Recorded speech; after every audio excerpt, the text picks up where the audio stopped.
The United States must take the lead in reducing military spending, the Chinese Ministry of Foreign Affairs stated. This was Beijing's response to the US president's remarks about his intention to hold talks with Russia and China on cutting military budgets. If the U.S. advocates America first, it should lead by example and make it a priority to cut its own military spending, Guo Jiakun, spokesperson of the Ministry of Foreign Affairs of China, from a statement at the briefing.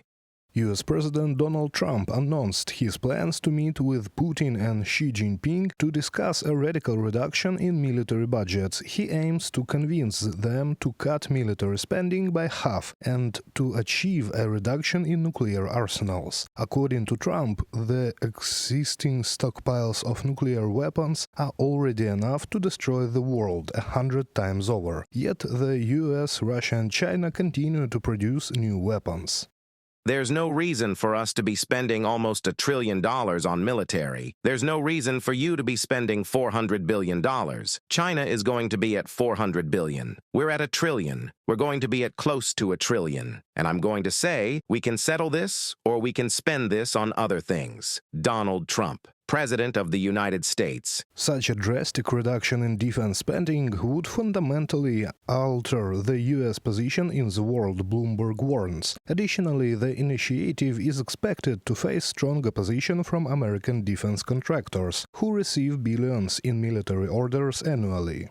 It's also far from certain that China or Russia would agree to such cuts, given how U.S. defense spending of about $850 billion dwarfs their annual outlays. China was forecast to spend about $230 billion on defense in 2024 and is in the middle of a major military expansion. Russia's 2024 defense budget has grown significantly since the start of war in Ukraine, but was still about half that from the Bloomberg publication.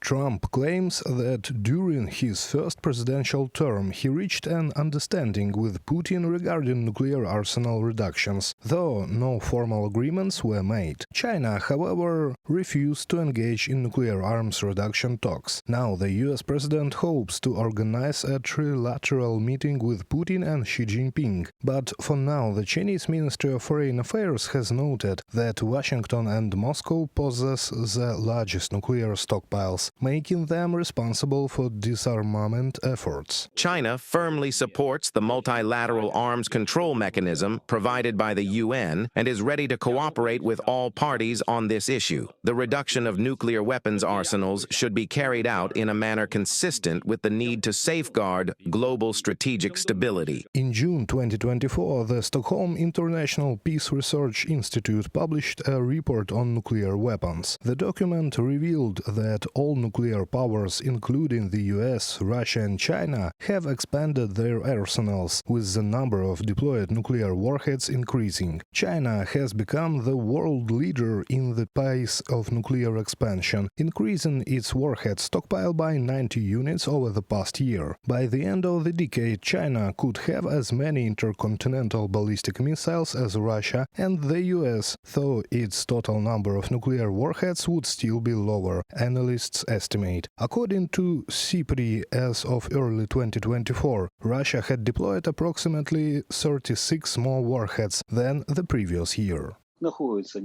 Most of these weapons are located within the territory of the former Soviet Union. Their storage sites are well known. If necessary, targeting them would not be a technical challenge. The US and the Soviet Union and later Russia signed multiple agreements to limit strategic nuclear forces. The most recent was the New START Treaty signed in 2010. However, in February 2023, Putin signed a law suspending its implementation. Washington called this decision a major mistake. Will President Trump's initiative receive a meaningful response from the Kremlin? Moscow's actions suggest otherwise. Russia has occupied the Zaporizhzhia nuclear power plant, endangering the security of all of Europe. Furthermore, a Russian drone attack on a shelter at the Chernobyl NPP proves that Putin is not interested in dialogue or ending the war, Ukrainian President Volodymyr Zelensky stated. Reported by Sergei Kulas, Victoria Smirnova, UATV News.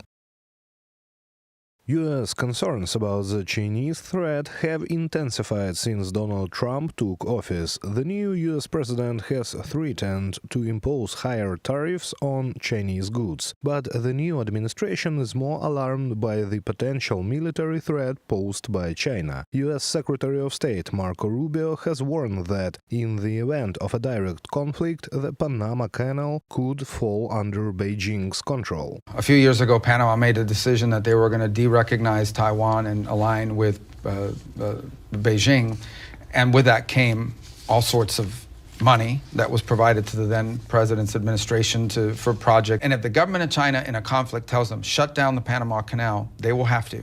And in fact, I have zero doubt that they have contingency planning to do so. That is a direct threat.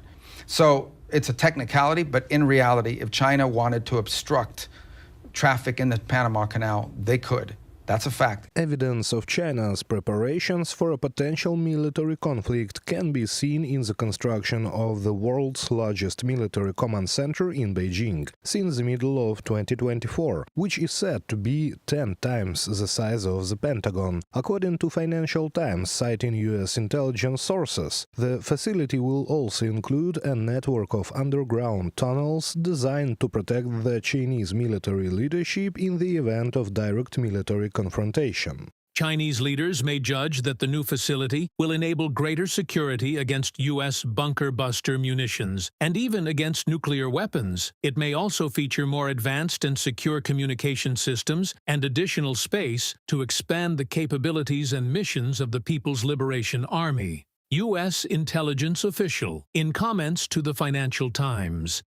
Analysts suggest that the network of underground tunnels is a key reason behind the construction of this massive military center. This could indicate that Beijing is preparing shelters in case of a nuclear strike, although experts consider such a scenario unlikely. More realistically, the sheer scale of this military facility serves as a message to Washington that China is determined to strengthen its presence in the Asia-Pacific region.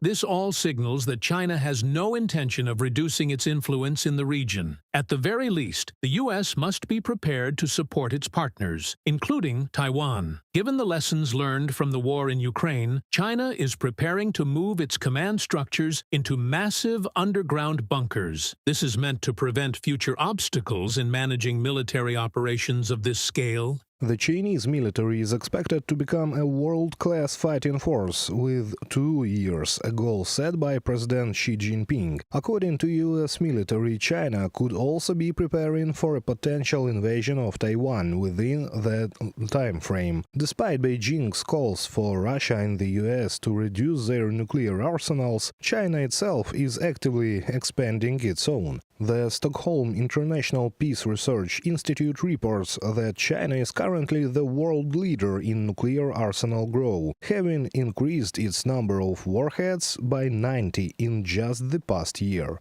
Reported by Serhiy Kulas, Andriy Dmytrenko, UATV News.